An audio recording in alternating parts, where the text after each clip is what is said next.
సోదరులారా, నారాయణపేట కోడంగల్ ప్రాజెక్టు సంబంధించిన దాంట్లో కాన్కుర్తి చెరువుని డెవలప్ చేయాలి, 1.5 టీఎంసీని నీటి నిల్వ చేయడానికి రాష్ట్ర ప్రభుత్వం డిపిఆర్ రిలీజ్ చేయడం జరిగింది. కానీ ఏ ప్రాజెక్ట్ అయితే ఇక్కడ డెవలప్ చేయాలనుకుంటున్నారో ఆ ప్రాజెక్టు సంబంధించినటువంటి భూములు పోతున్నాయి, రైతులు ఆందోళన చెందుతున్నారు. ఆ రైతాంగానికి భరోసా కల్పించాల్సినటువంటి బాధ్యత రాష్ట్ర ప్రభుత్వం పైన ఉంటుంది. రైతులని ఒప్పించాలి, మెప్పించాలి, ఆ పద్ధతులలో వాళ్లకు పరిహారం ఇచ్చి ప్రాజెక్టులని నిర్మాణం చేయాలి. ఏదైనా కానీ భూమిపైనే జరుగుతుంది ప్రాజెక్టులు అభివృద్ధి సంబంధించింది. మేము ప్రాజెక్టుకు వ్యతిరేకం కాదు. ఈ ప్రాంతం అంతా కూడా వలసలతోటి నిండిపోయినటువంటి ప్రాంతం. ఈ ప్రాజెక్టుల వల్ల వలస నివారణ జరగాలి. కానీ నష్టపోతున్నటువంటి రైతాంగాన్ని కూడా సరైనటువంటి పరిహారం ఇచ్చి వాళ్ళకు న్యాయం చేసి తీసుకోవాల్సినటువంటి అవసరం ఉంది. కానీ ఇక్కడ జరుగుతున్నదంతా కూడా చాలా విరుద్ధంగా జరుగుతుంది. బలవంతపు భూసేకరణ జరుగుతుంది. రైతులను ఒప్పించడం లేదు. రైతుల మనోభావాలని దెబ్బతీస్తున్నారు. రైతులకి వాళ్ళని డిమాండ్లని ప్రభుత్వం కనీసమైన వినాలి. కానీ అట్లా కాకుండా రూలింగ్ పార్టీ, రూలింగ్ గవర్నమెంటు ఈనాడు బలవంతంగా వాళ్ళ చేతుల చెక్కులు ఇచ్చైనా మేము భూములు తీసుకుంటాం అనేటటువంటి పద్ధతులలో ఛాలెంజ్ చేస్తూ ఊరూర్లో తిరుగుతూ ఈ ప్రక్రియని వాళ్ళు చేస్తున్నారు. అది చాలా తప్పుడు ప్రక్రియ. 2013 చట్టాన్ని మేము అమలు చేయమని అడుగుతున్నాము. వాళ్ళు నోటిఫికేషన్లో 2013 చట్టం అనేది పొందుపరిచిండ్రు. కానీ వాళ్ళ యాటిట్యూడు, వాళ్ళ ప్రవర్తన, వాళ్ళ యొక్క హుషారుగా అమలు చేస్తున్నటువంటి చూస్తే 2017లో వచ్చినటువంటి చట్టాన్ని వాళ్ళు బలవంతంగా రైతాంగం పైన రుద్ది అమలు చేస్తున్నట్టు కనబడుతుంది. అది జిల్లా యంత్రాంగం, జిల్లా కలెక్టర్ గారు చాలా జాదాగా హుషారుతో ఇది అమలు చేస్తున్నట్టు కనబడుతుంది. ఇది ముమ్మాటికి తప్పు. పక్కనున్నటువంటి కోడంగల్లు నియోజకవర్గం సీఎం గారిది. అక్కడ లగిచెర్ల పోరాటం చాలా పెద్ద ఎత్తున జరిగింది. అక్కడ కూడా పరిహారం భారీగా పోరాటాల ద్వారా మేము సాధించడం జరిగింది. ఇక్కడ కూడా ఈ రైతాంగానికి భూములు తీసుకోవాల్సి వస్తే రైతుల దగ్గర 2013 చట్టం ప్రకారంగా గ్రామ సభలు నిర్వహించి రైతులను ఒప్పించి సరైనటువంటి పరిహారాలు చెల్లించి భూమికి భూమి ఇవ్వాలనేది 2013 చట్టం చెప్తుంది. రాష్ట్రంలో ల్యాండ్ పూలింగ్ కూడా జరుగుతుంది. వాళ్ళకి ఇంటి స్థలము పరిహారంతో పాటుగా ఇటువంటివి ఇస్తున్నారు. ఇటువంటి వల్ల కూడా రైతాంగానికి నచ్చజెప్పి ఆ పద్ధతులలో భూమి తీసుకోవాల్సి వస్తే అటువంటి పద్ధతులను పాటించాలి.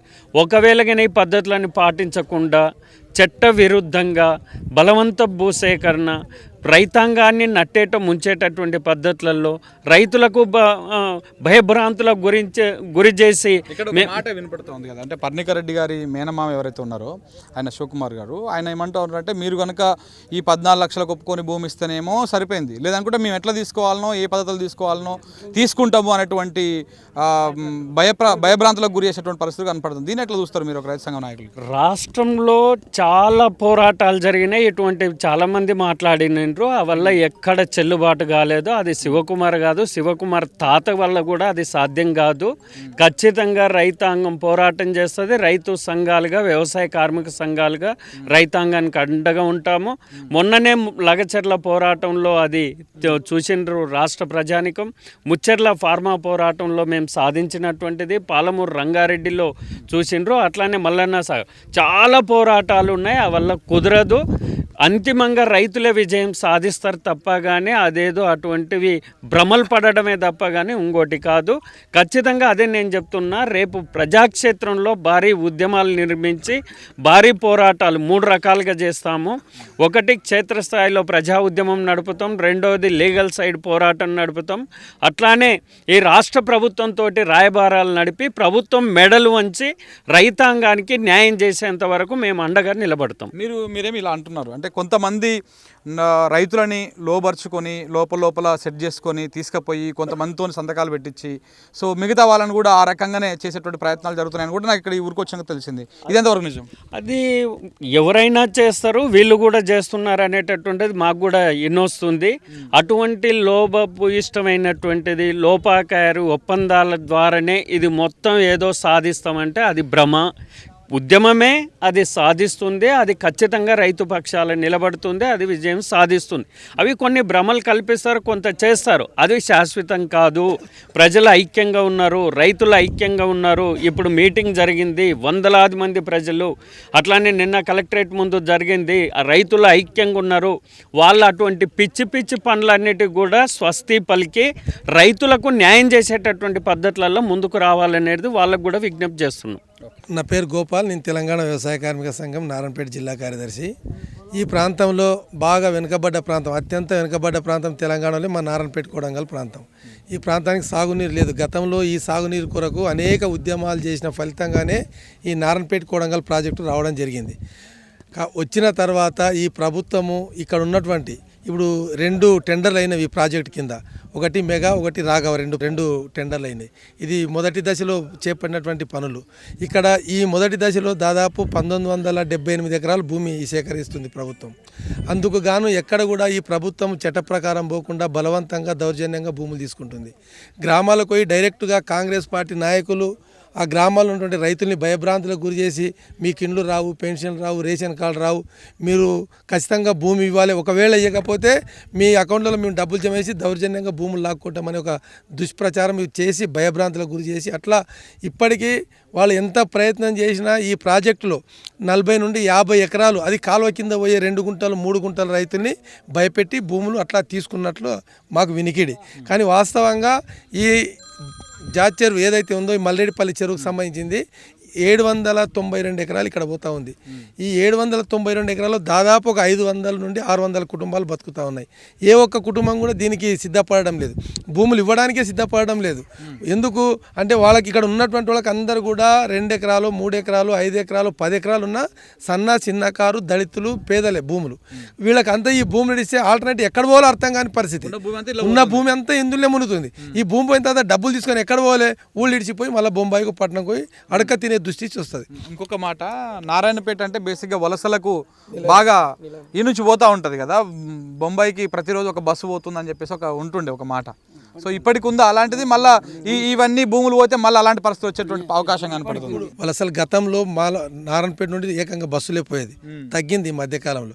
కానీ ఈ ప్రాజెక్ట్ వస్తే మళ్ళీ ఈ కుటుంబాలంతా కూడా బొంబాయికో, పట్నంకో, లేదు పూనాకో, బెంగళూరు లాంటికో మళ్ళీ వాళ్ళ సంసారాలు బిస్తాలు చూసుకొని కుటుంబాలే పోయే దృష్టి. ఎందుకంటే ఇక్కడ ఆల్టర్నేటివ్ బతుకుదేరు లేదు, ఆల్టర్నేటివ్ ఉపాధి అనేది దొరకలేదు. ఇక్కడ పల్లెటూళ్ళలో ఏం దొరుకుతుంది?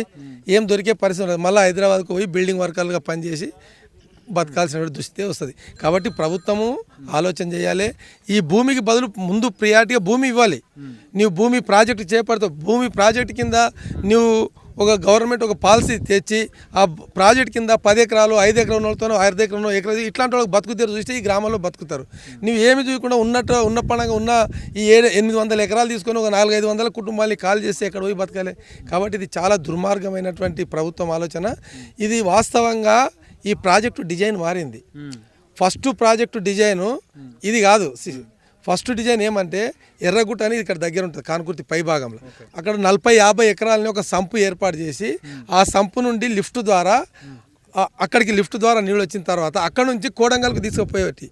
కోడంగల్ నుండి ఒక కాలువ, అక్కడ నుంచి ఈ జాయమ్మ చెరువు, ఈ జా చెరువు, లేదా కింద పెద్ద పెద్ద చెరువులు ఉన్నాయి, లక్ష్మీపూర్ కానీ ఆశంపల్లి, ఇవన్నీ నింపాలి యాక్చువల్గా. అంటే ఇక్కడ ముంపు తగ్గేది, ఇక్కడ ఉపయోగపడేది. ఇక్కడ ముంపు దాదాపు ఒక 500 ఎకరాలు మిగిలేది భూమి, పోతే ఒక 200-150 ఎకరాలు మునిగిపోయేది. కాబట్టి ఈ ముంపు పెరిగింది, ప్లస్ ఇక్కడ రైతులకు ఉపయోగం లేదు. కాబట్టి ఈ మునిగిపోయే రైతులకు భూమి అన్న చూపించాలి. లేదంటే ప్రభుత్వము ఇక్కడ ఇంతకుముందే చెప్పాను, ఒక కమిటీని ఏర్పాటు చేసి ఇక్కడ భూములు ఏం రేటు ఉన్నాయి, మేము ఇచ్చే 14 లక్షలు వీళ్ళకి ఏమైనా ఉపయోగపడుతుందా, భూమి వస్తాయని మామూలు ఆలోచన లేకుండా 14 లక్షలు ఇస్తున్నారు. 14 లక్షలు ఇస్తే ఏమైంది, ఒక రైతు మొన్ననే 35 లక్షలు పెట్టి ఇక్కడ ఎకరా భూమి కొన్నాడు, 35 లక్షలు, ఆయనకు 14 లక్షలు ఇస్తే ఆ కుటుంబం ఏం కావాలి? ఇట్లాంటి చాలా అన్యాయం అనేది ఇక్కడ రైతులకు జరుగుతుంది. కాబట్టి ప్రభుత్వము గ్రామాలు తిరగాలి. ఈ భూములు ఏం రేట్లు ఉన్నాయి ఈ గ్రామంలో, 30 లక్షలు ఉందా, 20 లక్షలు ఉందా, ఆ 30 లక్షలకు ఈ 2013 చట్టాన్ని ఇంప్లిమెంట్ చేసి 3 ఇంతలు ఇవ్వాలి. చట్ట ప్రకారం 3 ఇంతలు గ్రామీణ ప్రాంతాల్లో ఆ బయటి మార్కెట్ రేట్ ఏదైతే ఉందో ఆ రేటుకు 3 ఇంతలు కలిపి, అంటే ఈ బయట మార్కెట్ ఇదేముంది దాదాపు 30 లక్షలు ఉంది, తక్కువ 25 నుండి 40 లక్షలకు ఎకరా ఈ ప్రాంతం. రోడ్డు సైడు 50 లక్షలు, కోటి రూపాయలు కూడా ఉంది ఇక్కడ పక్కనే. కాబట్టి ఆ రేటును దృష్టిలో పెట్టుకొని ప్రభుత్వం రేటు కట్టిస్తే వీళ్ళు ఎక్కడైనా భూమి అన్న కొనుక్కొని బతికే అవకాశం ఉంటుంది, లేదు వేరే ఉపాధి అన్న చూసుకొని బతికే అవకాశం ఉంటుంది. కాబట్టి అది మేము కోరేది ప్రభుత్వాన్ని.